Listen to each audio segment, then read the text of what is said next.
Hey, folks, it's Mark Arum. I hope you're enjoying the Mark Arum Show podcast. A reminder, you can hear this very radio show live Monday through Friday. We're live 6 to 8 p.m. Monday through Friday on 95.5 WSB, Atlanta's News and Talk. Happy Friday, everybody. We made it. Short work week for yours truly. Hopefully you as well. Still, traffic is an issue on the south side, wet pavement metro-wide. We'll keep you updated with traffic every 6 minutes here on the Mark Arum Show. Coming up second hour of the program, comedians Chris Paul and Huggy Lowdown, two of Low T's favorite comedians, will join us next hour. Plus, Jay Black, WSB Radio Sports Director. You just heard Chris Chandler with the breaking news there. A Bulldog leaving early. No surprise. We knew DeAndre Swift would probably leave, but he is declared for the NFL Draft. We'll talk to Jay Black about that and the Sugar Bowl. But I want to start with some breaking news also you heard during the newscast there. No more high-speed police chases in the city of Atlanta. That announcement came today from the Atlanta Police Chief. Longoria, let me play a little audio here, buddy. I don't want to see us cost someone their life in pursuit of an auto theft person or a burglar when the courts aren't even going to hold them accountable. I mean, how can we justify that? And I think that we are better than that. Atlanta Police Chief Shields covering the story for Channel 2 Action News, and joining us on the program, our buddy Matt Johnson. Matt, how are you, bud? Hey, great, Mark. How you doing? Excellent. Happy New Year to you. This is kind of stunning to me, but it's something we've seen in police jurisdictions starting to spread nationwide. The ending of high-speed police chases. You were at the press conference. What is the cause of this decision by the Atlanta police to stop doing the police chases? So there were two men last month just stopped at a red light when they were hit by some people who were running from the police who crashed right into them head on and killed them. And the chief said that she'd already been thinking about how to do away with police chases, how to make them more safe. But when those two men died just sitting at a red light, she said it really brought it home, and she knew something needed to be done. This is a tough issue for me to wrap my head around. Atlanta's not the only jurisdiction to do this. There's been a bunch that have done it. I get the safety issue, and you hate to see civilians killed or injured because of chases, or police officers harmed in any way because of these chases. But on the flip side of the coin, isn't this just a green light to criminals? Like, hey, if you are getting pulled over, just punch it, and you got a free trip out of there. You know, I asked her that directly, and she said most of their biggest arrests don't come from traffic stops. Because if you think of a traffic stop, they're getting the license plate usually. They're getting information about the suspect. So if that suspect were to just drive off, odds are they've got some kind of information on that person already, so they can serve a warrant, they can do some more investigative work, they can take some steps to find this person without that person's vehicle turning into a missile, the chief said, potentially killing somebody. We've seen that all too often. Matt Johnson from Channel 2 joining us on the Mark Arum Show. The APD's previous policy was amended for high-speed chases. They were only allowed to pursue vehicles in one of the following situations. The suspect had a deadly weapon. The officer believes the suspect poses an immediate threat of violence to officers or others, or when there is probable cause to believe the suspect has committed or threatened serious physical harm. That was the current policy. That's gone now. Now it's just no high-speed pursuits at all. That's right. This is effective immediately. 0 vehicle chases will be allowed to go on. But in the meantime, the chief said the top brass right now, they're looking into ways to make chases safer. They want more experienced officers doing this, more officers with training and high-speed situations. So she's reevaluating everything, but in the meantime, just calling this off completely. And she said she realizes this won't be popular, but one of the main reasons she wanted to do this was because of the repeat offender issue. She says, you know, we're potentially risking lives out here for people that the judges may just give bond to who might be back out on the street. So that's something she's been frustrated with for years, but now she's taking action because of that. Did you get a chance, Matt, to talk either on or off the record to any police officers that this impacts, the guys and gals that cruise around and try to stop the bad guys? Not directly. The sense that I get is that the officers, of course, well, first of all, there's some distrust in the community. So communities where these chases are happening, Southwest Atlanta, they don't like them happening because they live there and they're the ones at risk. And officers are aware of that. Officers, they don't want to be blamed for these types of chases, and the chief made it very clear that the officers were within their rights during that chase last month to conduct that chase. So I think at this point, she's not saying officers did anything wrong. She just wants to do something that's safer for everybody, and the officers who were there at the press conference seem to be on board with that. Matt is on Twitter at MattWSB. I appreciate your time, brother. Happy New Year, and we'll talk again soon. Likewise. Thanks, Mark. There it is. Matt Johnson from Channel 2 Action News. I want to open up the phones here, Chuck. I want to talk to common folks like you. Not that you're common. All right. By the way, oh my God, remind me later to tell a new kind of quote insult that my mom came up with over Christmas. I want to talk to folks that are citizens like you and me, but I also want to talk to law enforcement officers out there. Your thoughts on that. That's what really matters to me. What you guys that wear the blue and are in the cruisers, you don't have to use your real name. You can use a fake name if you want. But I want to know what your thoughts are on the city of Atlanta Police Chief Erica Shields sending out a department-wide email notifying officers that the department will no longer chase suspects. So not only common folk like me, Longoria, Low T, Deb Green is certainly not common, but also the law enforcement community. Your initial reaction to this, again, it's happening in more and more jurisdictions across the country. 404-872-0750, 1-800-WSB Talk. What I would like to see in regards to the chases is the technology that we've seen in movies. So instead, if a suspect vehicle starts fleeing, right? Don't you remember the movies, Longoria, where the like a spy car can shoot like a tracker onto the back? Oh, yeah. Like, that technology should be around right now. It should. They have Track My iPhone. Like, police officers should be able to just take a thing and just shoot a dart into the back of the car. Okay. So you don't have to chase them, but you can follow them along. Yeah, that technology should help the situation. I'm just trying to think outside the box here. Your thoughts at 404-872-0750. Jack's in Gainesville. Jack, welcome to the Mark Arum Show. Hey, how you doing? What up, brother? Hey, I hate that somebody got killed by that high-speed chase, got hit front on, and died.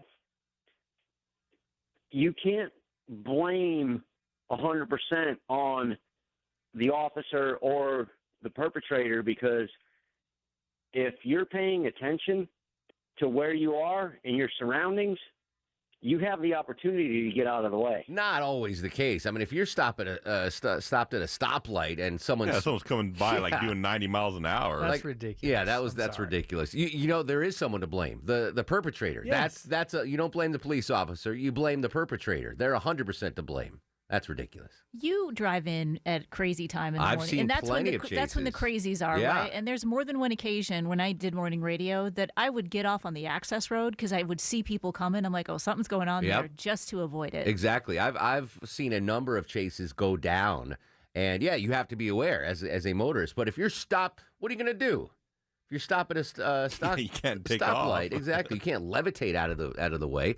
Jeremy is up next on the Mark Arum Show. What's going on, Jeremy? Hey, Mark, what's going on? Happy New Year, sir. Right back at you, brother.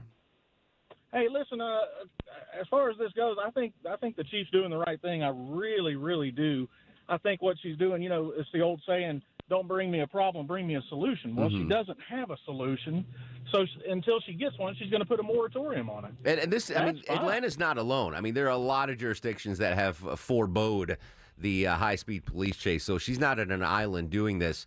The question is, again, but I'm not in a police cruiser trying to catch the bad guys. Is this a green light for bad guys to just be like, well, if they're not going to chase me, I'm always going to punch it now and just get out of Dodge? I don't think so at all. I don't think bad guys are up to speed on what's going on in Atlanta. They're not listening to the Mark Arum Show? Yeah, that's probably true. The scoundrels are not listening to the Mark Arum Show, so they might not know the story. But that's my biggest fear, obviously, about this is, but I mean, let's just say hypothetically, Longoria, you've got a banned substance in your car.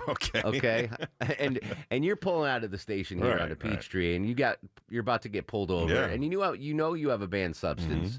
At this point, do you say, well, I'm just going to punch it and hope he doesn't get my License tag plate? number? I don't know. That's, still kind of, You're going to still get running caught. from the cops. Yeah, You know, it's not whether they're chasing you or like not. we're looking for that minivan with the Swim Dad sticker on the back. It's not a minivan. Didn't somebody just like jump off the interstate because they thought they were being stopped and they weren't? exactly. Yeah. And the guy survived a 40-foot drop. And that dude all he had to do was wait a few more days, and they wouldn't have chased him at all. That guy's Spider-Man. He's totally Spider-Man. Chef William joins us on the show. What's going on, Chef? How you doing today, sir? Excellent. What's going on? Happy New Year. Congratulations. Thank you. I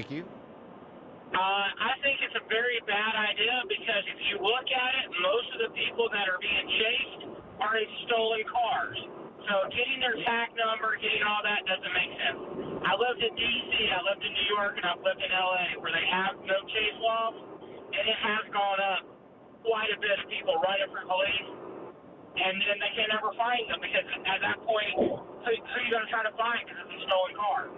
Yeah, I want that technology where they can just shoot a dart and track it. That's the technology we need. In L.A., they use traffic cameras. The police have access to all the traffic cameras. So what they do is from the time that they try to pull a car over, they track it all the way to endpoint and then try to use technology to find them that way. Well, that's the hope is that technology will keep going. Chuck, did you have a point to make there? I don't have additional confirmation, but one officer called in and said they actually do have that. They do? Yes. Nice. Sorry, Longoria. They're going to tag your Swim Dad sticker, follow you all the way home to get that banned substance. More of your calls, and I want to hear from law enforcement folks, please. You'll go to the front of the line. Chuck, make sure the law enforcement folks go to the front of the phone lines when we come back. 404-872-0750. No more high-speed police chases in the ATL. Your thoughts next on The Mark Arum Show. Welcome back to the Mark Arum Show. 58 degrees on Peachtree Street. Soggy out there. Let's call it a 5 on the Mark Arum Show back sweat meter. The bells have not yet arrived, Deb Green. Amazon says they're bringing them tomorrow. So Monday we'll have fresh bells. Atlanta Police Chief Erica Shields announced today that the department will no longer chase suspects. Your thoughts on this story? I can see both sides of the argument, putting the officers at risk, innocent folks like you and me on the roads at risk. But does this give criminals the green light to just run from the authorities? 404-872-0750. John is a law enforcement officer. He joins us on the Mark Arum Show. Thank you, John. Hey, I just want to touch base on that. I think that's a necessary evil, and as bad as we like to do it, is running a large office for 20 years. An agency the size of Atlanta PD ought to be able to put a training course and tactic in place before they just put a moratorium on police chases. That was part of the issue, too, was that apparently there's not enough funding to train every single officer in high-speed police chases. Have you done that training, John? And if so, what does it entail? Well, we have. I mean, we've trained a lot of our officers on the pit intervention technique, and it's an 8-hour, can be an 8-hour or 24-hour course. But I mean, Atlanta PD's got the funding to do all this other stuff. That's one of the major functions of law enforcement is to end a pursuit correctly and as quickly as you can. And when you give criminals free rein to just say we're not going to chase you, those are the ones that are going, mug you on the sidewalk, snatch your purse, get you in the mall parking lot when you're shopping, steal your car, and then we're just going to say, hey, if you don't stop, we're just going to let you go. Good luck. That's just a terrible. As bad as it does put the motoring public in danger, it's a necessary evil. Interesting. John, I appreciate it. Deb Green made a point during the commercial break, Longoria. Is it going to be like Dukes of Hazzard, where they just had to get to the county line? Yeah.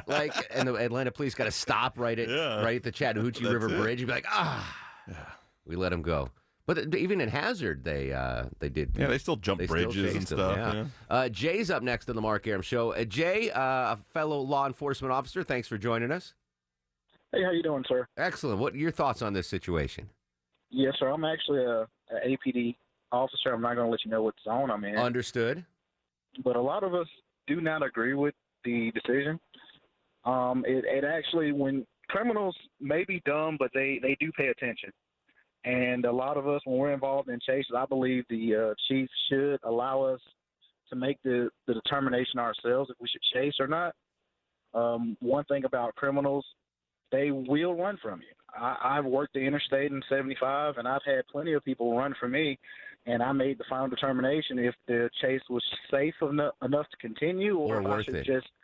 if I should just discontinue. If a person speeding from me, is it worth me chasing them and them hitting another innocent motorist, Or if somebody's committing armed robbery or something of that nature, maybe I do need to chase this person, because if you see the surrounding agencies, for example, Butts County, if you run from them, they're going to chase after you. Oh yeah, so from Georgia State Patrol, Jay, I just got a text from Smiling Mark McKay from the Piccadilly text line. Can you pass along chases to Georgia State Patrol? Is that something that is possible? You could say, hey, we got a guy getting on I-20. Just a heads up. Yes, sir. We do it all the time, actually. Yeah. We actually like Georgia State Patrol to handle the chases because they are PIT certified. Mm-hmm. But when you look at it with Fulton County, there's a lot of things with the court system that they do have burglary or armed robbery, and they literally give the people probation and let them back out on the street. And they go and commit the same crimes. What do your fellow brothers and sisters in blue think about this? The majority of your coworkers agree with you that the chases should be allowed? Yes, the majority of them do. Chasing is a part of our jobs and what we do. And when criminals find out that we can't chase, they will take off. They will continue to speed through. And what will possibly end up happening, which is, God forbid, we don't want it to happen, is they'll run from us and run through an intersection and hit another innocent pedestrian or a person in a vehicle. So you'll be stuck with the same issue, the same situation. But like I said, it's gonna hinder us from doing our jobs, and we don't want to be in chases. We don't want people to get hurt. But unfortunately, the criminal mind knows if I run from this officer, I'm not going to get caught. So I can just go to the next. That's my biggest fear. That's my biggest fear. Jay, I appreciate the input, and thank you for keeping me safe as an Atlanta resident. I really appreciate it, buddy. Yes, sir. Thank you. Take care. All right, more of your calls. Good stuff there. 404-872-0750. Atlanta Police Chief Erica Shields announces no more chasing of suspects in the city limits from Atlanta police officers. Your thoughts continue at 404-872-0750. This is The Mark Arum Show. Just like music. This is Kevin Nealon. You're listening to The Mark Arum Show. Boy, that is Jewish.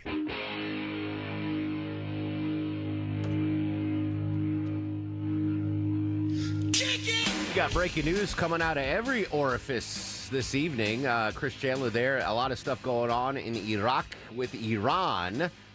We will cover it throughout the weekend. We are here 24/7. Atlanta's only 24-hour news radio station. So if there's any breaking news, make sure you turn over right quick to us. Breaking news in the sports world. DeAndre Swift, Georgia star running back, declares for the NFL draft. And there was one more breaking news, Longoria. Oh, I got engaged. That was the third thing. I got engaged. We're talking Did you about. already forget? No, but that was my default. That was my default answer. Oh, there is something else that's breaking. What else is breaking, Deb Green? Just the. We got Iraq. We got just DeAndre Erica Shields Swift. story. I guess it's developing. This is a developing story. Atlanta Police Chief Erica Shields announced today no more police chases in the city. I would rather us put greater emphasis on our investigative techniques. Get a warrant, get fugitive to get them at 4 in the morning. The main concern for the chief is the safety of the motoring public, like you and me, the safety of the officers, and the court system that apparently is not doing what they need to do to keep these people off the road. Here's more from Chief Shields. I don't want to see us cost someone their life in pursuit of an auto theft person or a burglar when the courts aren't even going to hold them accountable. I mean, how can we justify that? And I think that we are better than that. Your thoughts on this developing story at 404-872-0750, 1-800-WSB-TALK. Law enforcement folks go first, and that is John in Woodstock, who is a police officer in Chicago for over 12 years. John, welcome to the show. How are you, sir? Good, Mark. How's it going? Excellent. What was the policy in Chicago when you served? Well, they had a very similar policy at some point, but what the current policy that they just got rid of, where depending on the circumstance of whether or not the person was armed, if anyone else was in great danger, that usually set precedent. However, I think a lot of law enforcement personnel now in Atlanta, even though the last callers didn't say this, that there is going to be a little bit of a sigh of relief from certain Atlanta police officers, because there's a scrutiny that's held, as everybody knows, that now, regardless of these guys and girls trying to do their jobs, it's getting picked apart to the point where they're afraid now to just do what they're doing in good faith. It's impossible for people to be a Monday morning quarterback when you're in a situation that you're not prepared for. You don't understand what's going to happen next, and then you're going to jail over some things that used to be. It's part of just doing your job to the best that you can in a situation that you're not ready for. That's interesting. So it takes a lot of the pressure off of the officers that might have been involved in these chases. It does. The biggest problem is, though, is everybody better get ready for everybody who's minded. Yeah. Which these guys, they're like the one said, they're not dumb. That will increase dramatically. So the problem with it is, again, that's not the answer. You can't train enough. You can't do anything because all these circumstances are unique. So it's very difficult to ever really target how to make intangibles perfect. It doesn't work that way. Here's a big part of the issue, I think, as well. So this isn't 1975 in Atlanta where there were 200,000 people and traffic wasn't a big deal and there weren't that many cars on the road. You know, it's 6 million people now, and there are so many people on the roads that chases are inevitably going to be more dangerous when you're dodging that many other vehicles during a pursuit. It is. And here, I'm not supporting that they keep it. What I'm saying is it's the problem is going to exist that law enforcement is getting more and more reactive. And it's going to be more of a cleanup effort than it is being proactive, because proactive is causing law enforcement to become the victims of what they used to be. Again, no one ever says, hey, we're having so much fun, let's call the police. Yeah. So you run into that jam of saying, hey, to be on the safe side, if I'm the end-all, be-all, and there's no one that comes in after law enforcement, then I just have to stop here. I have to let this happen, and then I'll go clean it up. And that is a scary place for things to absolutely right. John, appreciate your service. Chuck calls the cops when he's having too much fun. Just to see if they want to hang out. Yeah, exactly. It's like I'm smoking a pork roast in the back and the green egg. 404-872-0750, 1-800-WSB-TALK. Someone that's been chased many times by the ladies. Come here a minute. I want to talk to you. Russ in Gainesville. What's going on, Russell? Hey, buddy. I'm up here at the hospital. Shelly fell down in the bathroom and hurt herself, and I wasn't there, so don't blame me. Oh, man. She hurt her shoulder, so she's in there getting an X-ray. So Russ sent pictures of Shelly today. I tried to forward them to you guys, but for some reason it wouldn't. Shelly, I like her lips, Russ. She's got very plump. Yeah, everybody looks like Janice from the Muppets. She looks like Janice from the Muppets. Yeah, that's a good call. So is she okay? What's the prognosis? They said nothing's broken, so she's just getting checked out now. So, she is a very attractive lady, Russ. 2 thumbs up on this one, buddy. She's a Piccadilly 9. You see that, Chuck? She's very pretty. Look at that. Chuck's drooling over there. All right. Well, keep us posted. Keep Shelly through the weekend because I want to know about her recovery on Monday. Through the weekend, like you kidnapped her. Well, I'm just saying, don't screw it up over the weekend. Don't let her go. I'll do my best. Russ, always a pleasure. Be safe. Again, Happy New Year, and be looking for the save the date card for my wedding, buddy. Oh, I will. Yeah, absolutely. Thank you, guys. I'm going to send it to the Little Caesars in Gainesville. That's where I know Russ will be there eventually. That's his mailing address. Care of Russ in Gainesville. Little Caesars, Gainesville, Georgia. He's like Santa. You don't need an address. Just Russ in Gainesville. It'll get to him. When we come back, more of your calls on the stopping of police chases in the Atlanta area. Plus, comedians Chris Paul and Huggy Lowdown will join us. Having some fun on a Friday. This is The Mark Arum Show. Welcome back to the show. Mark Arum with you on a Friday Eve. It's a soggy Friday Eve. Full slate of shows next week. We're on every day. No preemption for Georgia Bulldog basketball. Johnny Kilbasa will join us. I got to ask him about this. So obviously when I drove back and forth from Connecticut to Atlanta, I stopped at fast food joints a lot. And I stopped at an Arby's in South Kakalaka, Longoria. And, a big deal has been made about Chick-fil-A's new mac and cheese. We sampled it. Really good. Yeah. Arby's had a white cheddar mac and cheese that really looked good, but I was driving and I didn't want to risk it. Dairy in my stomach. I didn't want to. So we got Johnny Kilbasa working on it. Have you seen that, though, anywhere? And this might have just been in South Carolina. Maybe it was. I haven't seen it. I haven't seen it in the Atlanta Arby's, but white cheddar mac and cheese from Arby's. But there cannot be enough mac and cheeses for me. And fast food, Deb Green found out the $3 KFC bowls are back. Oh, those are the best. I mean, $3. Yeah, those are great. So good. Mashed potatoes and gravy and chicken and corn and cheese. I mean, What makes you feel more like at home than eating that bowl of just carbs and fat and salt and goodness? All right, we're talking about this local story. The Atlanta Police Chief Erica Shields announced today that the police department will no longer chase suspects, so no more high-speed chases on Atlanta streets and freeways. It's a dual-edged sword. Obviously, we had a couple of innocent people die not too long ago because of a chase. And it puts the motoring public at risk, and it puts our law enforcement officers at risk. But that being said, if the criminals know you're not going to chase them, they're just going to run all the time. And I'm worried that we might not be able to catch these perpetrators if we don't chase them at all. Your thoughts? Michael joins us in Norcross. Michael, welcome to the show. Hi, how are you doing? Congratulations on your engagement. Thank you, Mike. All right, so I can think of at least 5 reasons off the top of my head. If I'm a business owner, I'm leaving the city of Atlanta immediately because you just gave them a license to come into my business and steal anything they want. Get in a car, they won't be chased. That's the thing. As soon as they get in the car, they're home free. They're good. Yeah. Second thing is it's in the city of Atlanta.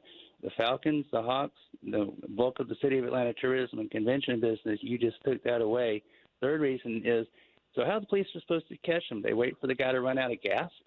And the fourth reason is, why would anybody call the police and say, hey, somebody just stole my car? They know they're not going to go chase them. And I just I think you still have to, like Longoria, I mean, if your car's stolen, you still call the police. You still got to call the police. You can't just be like, well, they're not going to chase them. Yeah, it's not like, losing $5 in the street. You don't call the police there. But if your car's stolen, still call the police. This is becoming widespread. It's not just the city of Atlanta. There are a number of local jurisdictions that no longer allow chases. This has been going back, starting, 15 years ago. They started to, because every time there's a fatal crash in a chase, the department has to look at the situation. So the city of Atlanta is not alone on this. Big cities, I'm sure, across the country are dealing with this as well. Andy is a police officer. Andy, welcome to the show. How are you, sir? Doing well, thank you. Your thoughts on the announcement today? I think it's horrible leadership. We pay these police chiefs to solve problems. I've been in law enforcement for 20 years, been in more chases than I can count, and you can do it safely. There's policies, there's training that you can do it safely. But my question is, what if a cop gets shot? What if somebody gets murdered? You just gonna let them go? You just gonna sit there behind, let them drive away? Or to the extremes, like it's Osama bin Laden. I know he's dead now, but let's say you pull over Osama bin Laden and he runs. Are you not going to chase him? What if a little kid gets kidnapped right from his mother, screaming, and then they're tearing off out the parking lot, and you're just going to let that, then find that kid's body the next day? Give me a break. Now I wonder if you can. I wonder if you can chase, but not high speed. Like pursue, but at a safe distance. There are all kinds. I mean, there's so much technology. There's so much training now. I mean, in California, they have sovereign immunity to chase out there. In Georgia, we have qualified immunity. The State Patrol, by the way, has sovereign immunity. That's why they can chase. What kind of immunity do they have, Andy? I'm sorry. What kind? Sovereign immunity. Yeah. George, listen. State officers are protected. I've seen. I tell you, covering traffic for as long as I have, and used to fly in the chopper all the time, seeing those pit maneuvers firsthand. I want to do that sometimes in traffic. Like, I want to do that pit where you just hit the back right side of the car and they just spin around, Longoria. It's like, what was that video game you used to play? The car chase game. Grand Theft Auto. Grand Theft Auto. It's kind of like that, but in real life. Yeah. Mitch is up next to the Mark Arum Show. What's going on, Mitch? Hey, man, what's going on, buddy? Living the dream, sir. I've got a question. Does that apply towards people who are actually in harm's way inside the vehicle as well? Besides the suspect, like somebody who's been kidnapped or, like an Amber Alert or something like that, because I would have a problem with the police not being able to chase after somebody that I care about. I know it sounds mean, but at the time, if I knew that somebody that I loved was in the car, I wouldn't be worried about who may or who may not get hurt. I'd be more worried about. We're going to try to nail down the specifics of this. I'm looking at Deb Green specifically, and hopefully we'll have an update on Monday. I don't know. Like if someone, if God forbid, one of your daughters are kidnapped guys, right? You want them to chase after them. Oh, yeah, definitely. I would think that's still a thing. Like this might just be like someone steals a car. Don't chase them. someone robs the Quick Trip, don't chase them. She did say in her press conference they would still utilize helicopters. Sure. They would still be doing animals and foot chases. So it's not like they're never going to chase anybody. I think they're just going to try to avoid, because you've seen a lot of stuff on the connector in the overnight hours. Well, yeah. I think they're trying to avoid some of those situations. Yeah, we're so many deadly crashes because of these. Richard, real quick, Richard, what do you have, buddy? Let's clap some hands, Longoria, for the first time in 2020. Everybody, yes. clap your hands. Well, I'm way off beat. Sorry. I started clapping before. Sorry. Oh, wow. Mike's in Swanee. Mike, welcome to the show. What do you have? I got a low-tech solution for the whole family. Okay. Paintball. Just light them up with a bunch of paint darts when they leave Atlanta, and the rest of the cops can pull them over. Good for people in Forsyth because they don't know how to stop at stop signs. I think that really good drivers like myself, I am the best driver in Atlanta. I say that without any reservation. I should be issued city or DOT issued paintball guns. And if someone does something bad, like not use their blinker on the freeway, I could light that car up with like a scarlet letter, like the scarlet A. Boom, boom, boom, boom. Boom, boom, boom, boom. Like a vigilante traffic guy.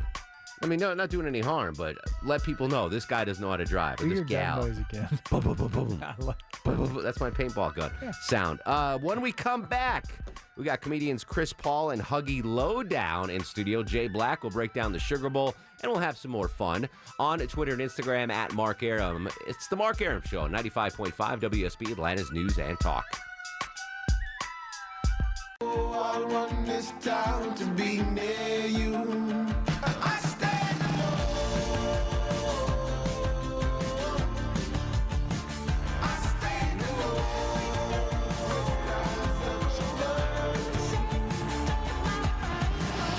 Welcome back to the show. You know, my New Year's resolution was try to help find work for newly unemployed radio folks. So joining us in studio, that would be us.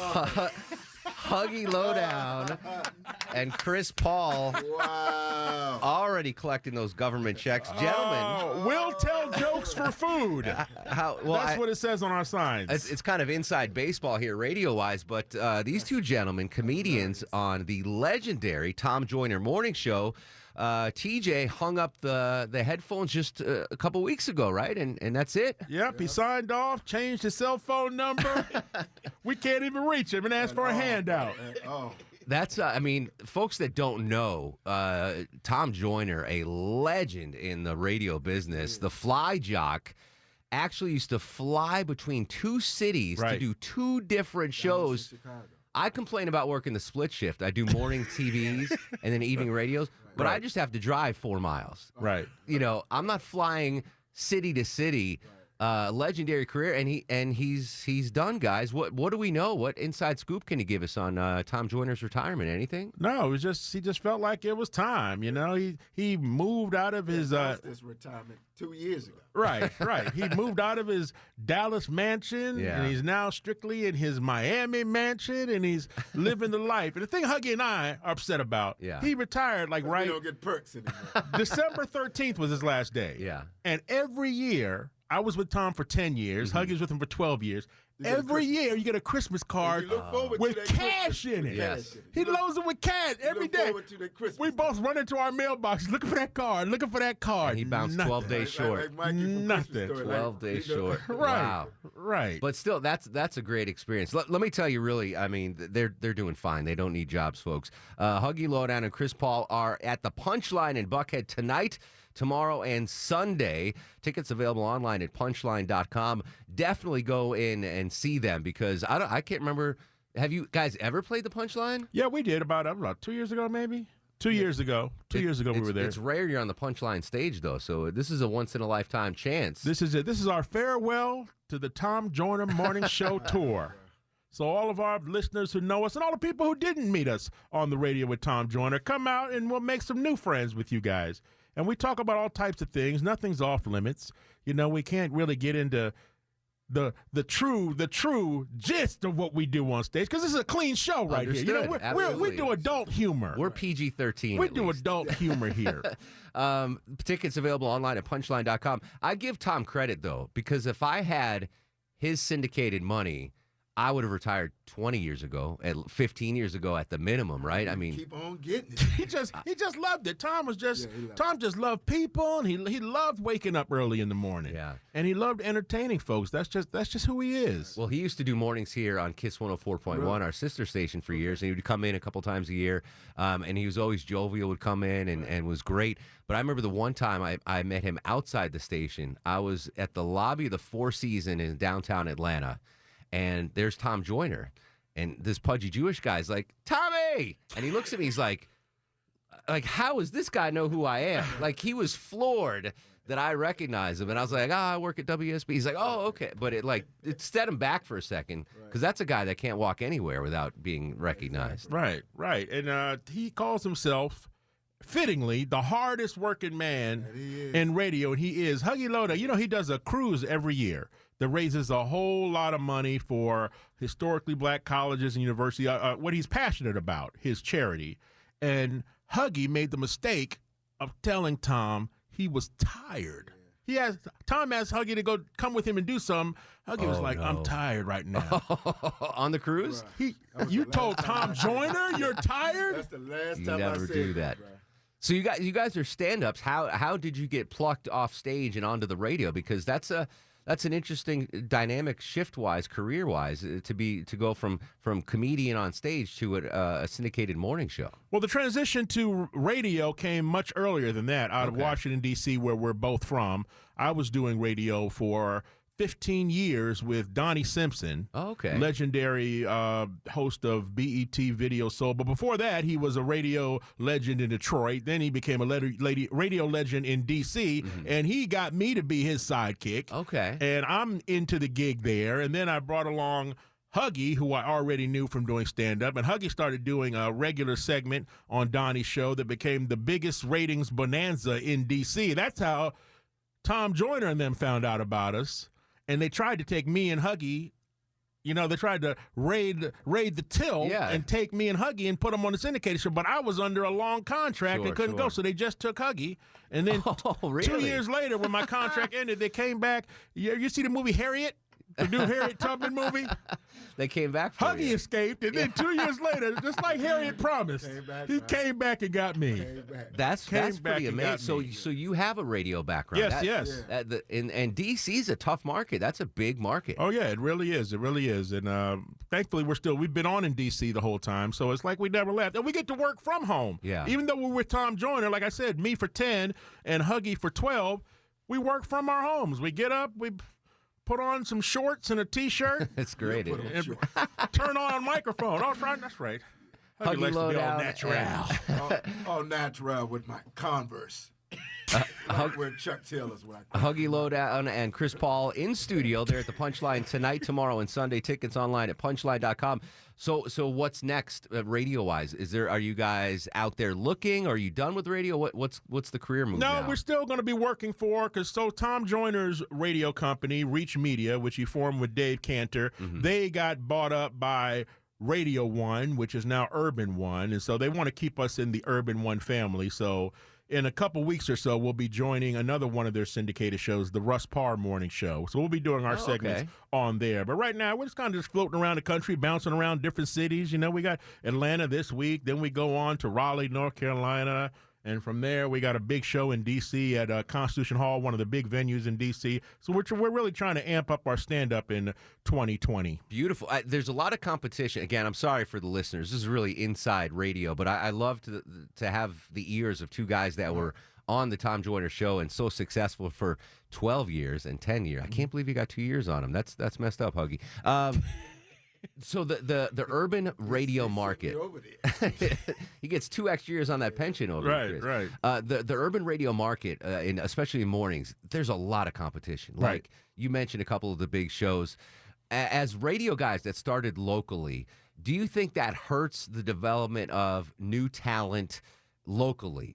So I know Tom was syndicated across the country, and a lot of these other shows are syndicated across the country. If you got a syndicated morning show, that means you don't have a local crew doing it instead and grooming that new talent. What do you think about that? Right. If you have a syndicated show, you really at every station just have one board op / producer in there who's not on air. His job is just to turn the volume, play the commercials on, and play the commercials. So yeah, I mean, I've heard different things from other radio people. Just how the thing about urban radio, especially, is that it always was historically the vibe of that city. Like they would tell me, like, as soon as you land in Chicago, you know it's Chicago just by turning on the radio. Sure, exactly. And here, same with Detroit, same with DC, same with Miami. No, but now you listen to Steve Harvey in one market, you fly somewhere else, it's still Steve Harvey. You go, there's Steve Harvey. Same with Ricky Smiley, same with Russ Parr, same with what's Tom Joyner Morning Show. So yeah, in a way, you miss that local flavor that used to be urban radio. See, talk radio is kind of is flipping that script now. So it used to be every station, every news talk station had Rush Limbaugh, Sean Hannity, the normal names. Right. But now I think there's making a turn to more localized shows. Like here on WSB Radio, in the mornings from 9 to noon, we've got a local show. And then we have Rush, but then we have another local show from 4 to 6, and then my local show 6 to 8, because I think especially on a big station like this, if you don't have local shows, you lose that local identity, right? Like the folks want to hear about local topics talked about on the radio. Right. It's a trade-off. It's a trade-off. They a lot of stations, they opt for the star power of the big name hosting a show, whereas if you live in Atlanta, you would like to hear somebody talking about Atlanta issues. Talk radio, I mean, even though your listeners may care about the national issues that the big name hosts may cover, there's also a lot of stuff happening locally. There's local politics. There's other stuff to be talked about that just gets skipped over, because if you're a Rush Limbaugh or Sean Hannity, you don't have time to get into what happened in Buckhead last night. You got to talk about what happened in Iran. But on the flip side of the coin, I've never been blessed to be on a syndicated show like you guys have, to know that you're on coast to coast. The Tom Joyner Morning Show.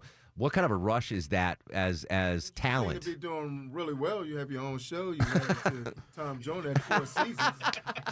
I was delivering bread. Right. I was delivering bread. Tom was like, "Do you work for me?" I lost track. But isn't it cool? Like, you guys can go to D.C. or Chicago or San Francisco or wherever the show is syndicated, and you're a known entity in all of these major markets. Yeah, that part of it is great. And that's the beauty of it. Right. The thing that we love the most, Huggy and I have loved the most about working with Tom, because we still traveled the country doing stand-up while we're on Tom's show. And it's just Tom's listeners, man. Tom's listeners are the greatest people ever. I mean, they're no ignorant people in the audience yelling out crap or getting drunk. They're actually smart, caring people. Because, I mean, if you listen to Tom's show, you got to be smart. Because Tom will, I mean, we can get low with some of the comedy we do just for fun, but other times he's trying to empower people, and he's talking about home ownership. He's talking about health and getting yourselves together, and he's talking about what's happening in politics. So if you want to follow Tom, you got to really be sharp if you're going to follow the plays in his playbook. So, and therefore, his audience that came out to see us, they were all smart. They were all people who care about people, because you're not listening to Tom if you don't care about people, because he's constantly drilling it to you. You got to care about people. Well, he certainly knows talent. He plucked Huggy 2 years before you, Chris. So he was 2 years more confident on you. Huggy, Lowdown, and Chris Paul. We had them good lawyers. The good lawyers. They're at the Punchline stage tonight, tomorrow, and Sunday. Got to go see him, folks. Tickets online at punchline.com. Can you guys hang out for a couple more minutes? Absolutely. All right, we'll be right back. Hang tight. It's the Friday edition of The Mark Arum Show. Mark Arum on 95.5 WSB, Atlanta's News and Talk. Hey, welcome back. Friday edition of The Mark Arum Show. In studio, two funny Mark Arum Show. Huggy, Lowdown, and Chris Paul. Turn this to urban radio? Yeah. If you've been paying attention to my bumper music, it is all old school hip hop here. So, yes, indeed. Who's your favorite hip hop artist, Mark? Tribe Called Quest. Oh. Yeah. Okay, brother. Okay, respect. Yes, Five Dog's manager, Rasta Root, DJ Rasta Root, if you're listening, big fan of the Mark Arum Show, actually invited me up to the street naming in Queens when they named Five Dog Boulevard. Wow. In front of New Cleaners. That was one of the best days of my life. Wow. You went? I did. Of course I went. Respect. Yeah. Respect. It was Years awesome. ago, so Tom, there's another thing great about Tom Joyner that we've been praising on board. think you brought us on to do a Tom Joyner I'm so tribute. sorry. Next time it's We should have brought Tom in here. we won't even mention Tom. This was so great. We don't have his number. He loves the people who work on his show to do big things. Yeah. And he loves to see us get opportunities and everything. So a couple years ago, I got an opportunity with ESPN Radio. They asked me to do a local morning show in D.C. Oh, nice. So it was groundbreaking because it was the first. It was a morning show on a sports radio station hosted by black hosts who weren't former athletes. So it was me and ESPN, Unheard of. me and ESPN writer Jason Reed. They gave us a show together, and Tom and them okayed it, even though I'm on up against him. Wow. Like, it's a different market. And as long as I still did my segments every morning for Tom. He respected the hustle. And I did that too. So that was great about Tom Joyner. But the thing I want to bring that back to what we're talking about with hip hop. Yeah. One morning we had Fife call up. You talk about someone who was incredible. I knew Fife was a great sports fan. He knew everything. I've seen Yeah. other interviews. Bruh, it was like he should have been doing his own sports radio show. He should have been a general manager of the Knicks. Yeah. Right. Oh, he loved the Knicks. Exactly. He was so great. He's just great. Real quick, DC, Wilbon or Kornheiser or neither?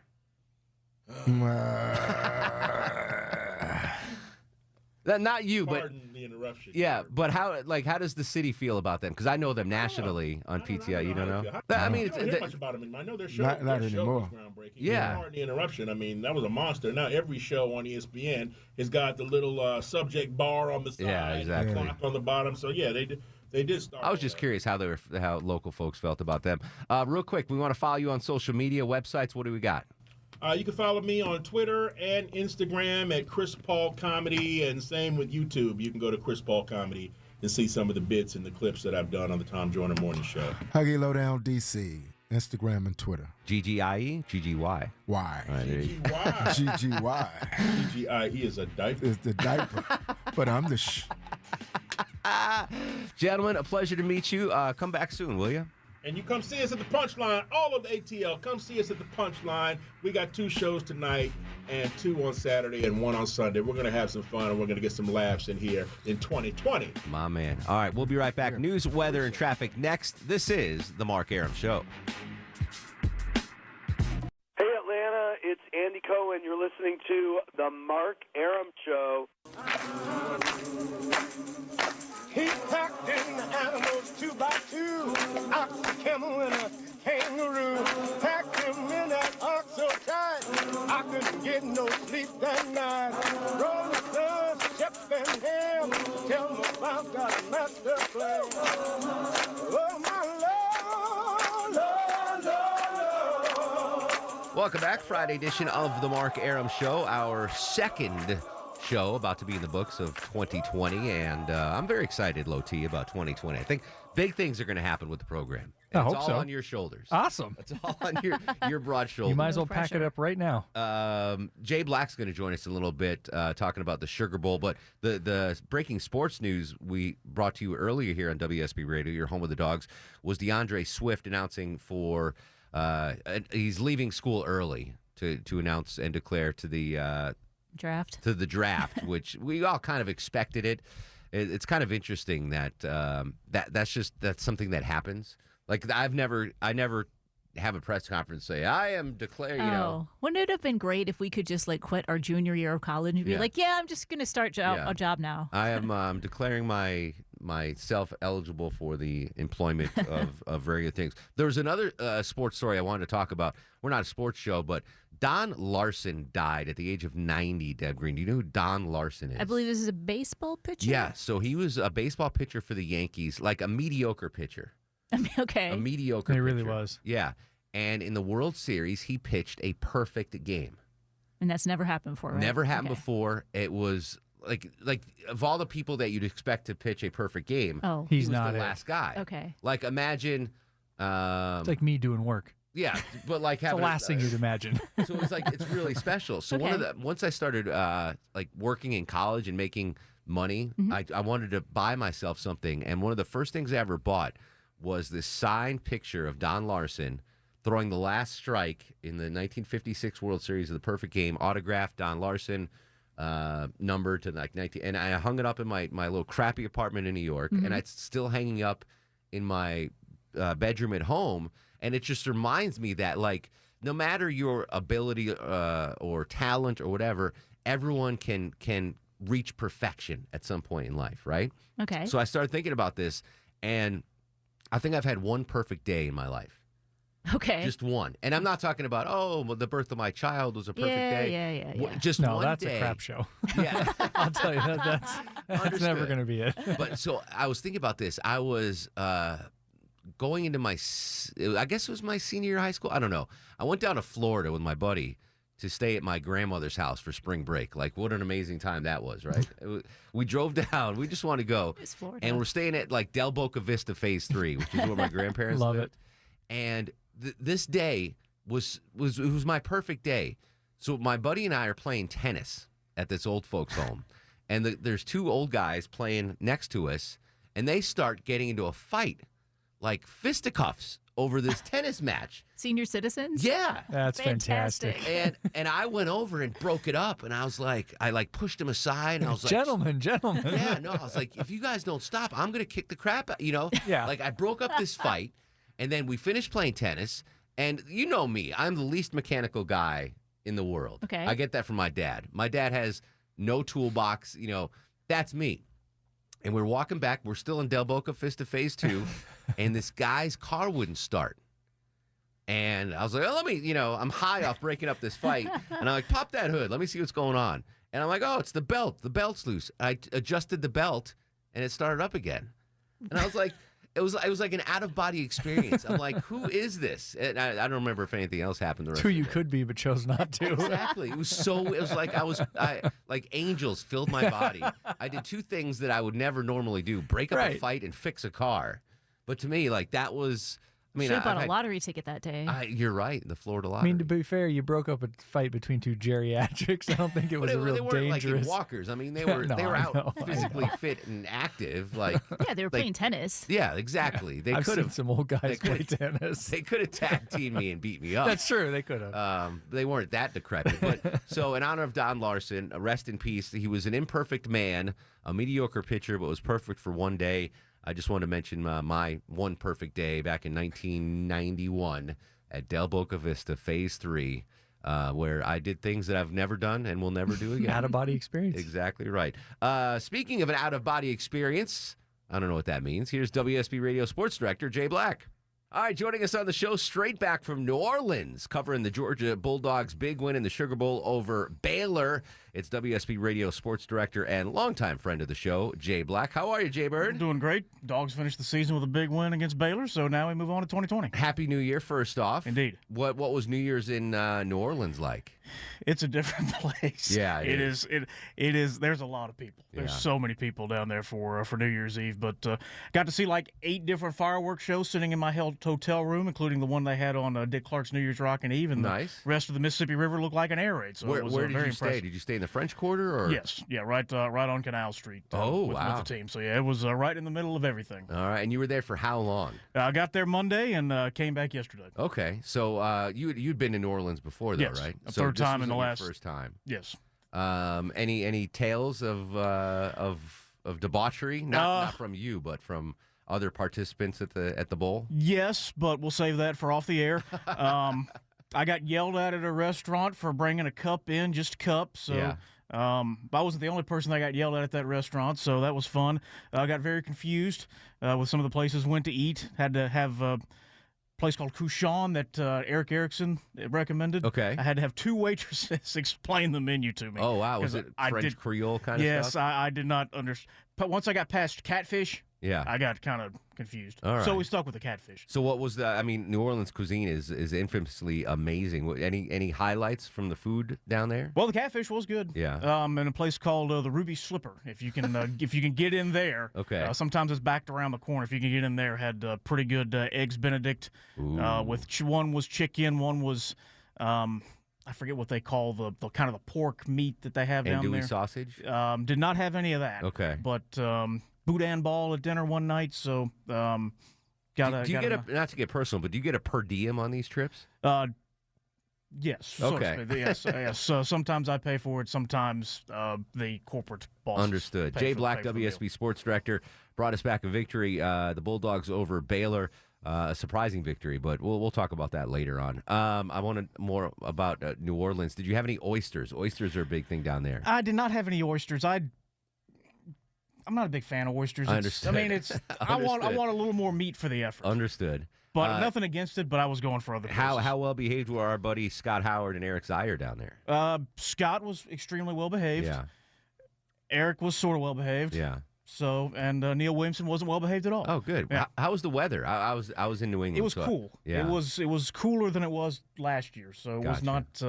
It wasn't bad, but it was not warm. Did you make it over to the casino, the Harrah's Casino? I went past it a lot, but did not. You did not go. in Yeah, the it's casino. right on Canal, Yeah, right? they were right across the street from our hotel. Yeah. I hate losing more than I enjoy winning in the casinos. Understood. So I didn't go. Compare the domes, the Mercedes domes, the one we have in Atlanta to the one that's in New Orleans. The Mercedes, the Superdome, the Mercedes-Benz Superdome. Yes.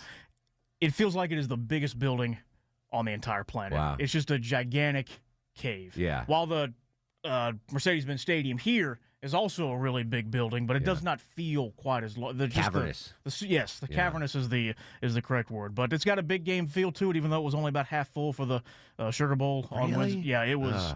It was. The announced crowd was 55,000. Yeah. And they were kind of stretching. You had whole rows to yourself for the upper deck. I can't believe. I mean, I'm a pessimistic Dogs fan, as we all know. I can't believe they won because we had so many players that didn't play. Big victory. That's good momentum going into next year. And Kirby had some pointed comments that we had on Atlanta's Morning News yesterday. Yeah. About, I would assume, the players that were didn't not play. there. That he said that there was a disease going through Georgia about players thinking they're better than they are. Wow. Which kind of got my attention. So, but the ones that were there, he said this is one thing we learned from the Sugar Bowl last year. If you don't want to be there, you're not coming on the trip. So there was a lot of guys that got left home, and Georgia won without them. Jay Black, WSB Sports Director, underclassmen that won't be back next year. What do we know? What do we think? So we're waiting to see about Jake Fromm. They have until January 20th to decide. Solomon Kinley, a guard, is also a draft-eligible junior who may or may not go. They did not tip their hands at all on Wednesday after the ball games. Fromm's the question mark. I think he's coming back. Did he play his way out of a first-round grade, or does he write off just a bad year and people take it for him? Or does he want to say, you know what, I'm a Georgia guy, I'm going all 4 years? If I was a betting man, I think he comes back. I know we're the home of the Dogs, but let's talk Alabama. Tua, is he coming back or not? I think Tua might. Yeah. Because I don't know if he can quite get healthy enough in time to – if he does return, then he will be the clear #1 draft pick. The Burrows, really? Well, Burrow is going this time. Okay. So you mean if he comes back? I got you. In the 2021 draft, he would be the clear favorite to be the #1 pick. Elijah Holyfield signed to the practice squad or the squad for the Philadelphia Eagles. He left a year early. Hindsight, he probably should have stayed another year. Does that enter into the minds of the underclassmen in Athens right now? You have to be reminded of that. They get a grade before they make their decision. Yeah. They ask the NFL folks, hey, tell me what you think I'm going to be drafted as. Clearly, because I don't think Elijah Holyfield would have left if they were told him you're not going to get drafted at all. Yeah. Clearly, he got some bad information there. And that blows my mind, 1,000-yard running back in the SEC, and nobody wanted him. Well, he was that 4.9 40 time. Well, and rightfully so that he was slow. Kudos to you, by the way, finishing up with Jay Black, driving back from Connecticut, listen to your year-end show. Great job, as always. I appreciate Is that available if folks missed it? Can they listen online to it anywhere? We'll make sure it gets up. Yeah, go to WSBRadio.com. Every year, Jay Black does a year in review, and it was just a really good. I mean, they're always good, but this one it kept me entertained on the long ride back. Well, we're real proud of it here at the whole. I put it together, but the whole station is involved. We try to get as many. We got about 40 people involved on the air, and it just shows off what we think is the power of this great radio station. It was amazing again this year. What I love the fact is Chris Camp, our news director. He was on it, and he was doing big news stories. Basically, you had to tell Chris Camp to do stuff. I asked. Okay, that's pretty amazing. Chris Camp, I need this. Yes, it's hey Jay, what do you need? Hey, can you do this? Yeah. But yes, I can't make anybody do it, but everybody's happy to participate and be involved. Good stuff, Jay. Thanks for bringing us the victory. Thanks for joining us on the Mark Arum Show. Happy belated New Year's, Merry Christmas, and here's to a great 2020, my friend. Here, we need a good 2020. Go Dogs. Mark Arum on 95.5 WSB, Atlanta's News and Talk.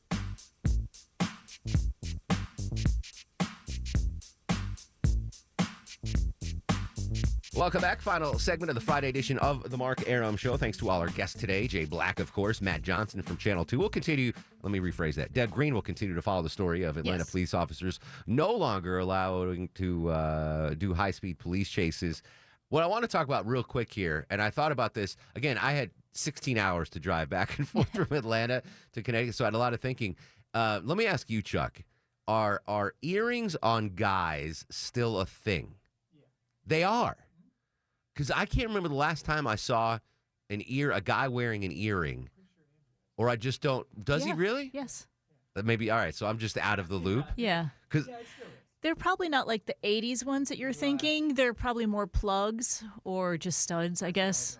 Yeah. Yeah, that's what Andrew has. It started becoming a thing. It may be before this, but when I was in high school, Michael Jordan got the earring, and then all of a sudden, every dude was getting them, and some guys were getting them on both ears, and it was like I never did it. I just had no desire. A, I would look like a fool. B, it would hurt. It doesn't hurt. Well, I mean, for me, for you, it doesn't hurt. You can deal with pain. But I never even thought about getting it. Did you have an earring in Montana? You get kicked out of the state in Montana for wearing an earring. But they are still a thing on dudes. Yeah, especially in like the music industry. It's one of the easier things to buy that you can show off a lot of ice, basically, instead of a necklace or watches or something. You can put a ton of them in your ears. In our studio, in the radio world here we're in now. Maybe some of the younger generations will probably still have them. I probably just don't pay attention anymore. Yeah. To see who's wearing it. What about your daughter? Does she have her ears pierced already? Really? We have them done because it's a gift from your godparents. Yeah. So, and you're supposed to, in case something happens, you need something to cross over the river Styx. So that's why little babies have them. Yeah. All right. We're gonna before we cross over the river Styx, let's do star of the show.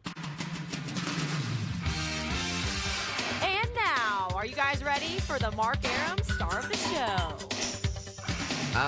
Everyone was really good today, so I'm going to give all of us one and Matt Johnson from Channel 2. All right. So mark it. Everyone. Chuck's still in the lead, 2-1. Yeah, you're 1 point. You're one star of the show ahead of Matt Johnson, buddy. We'll continue the conversation on Twitter and Instagram at Mark Arum, Facebook Mark Arum WSB. Be safe this weekend. In the meantime, go to sleep, little baby. Guests of the Mark Arum Show stay at the All Suite Omni Hotel, located in the heart of Chicago's Magnificent Mile.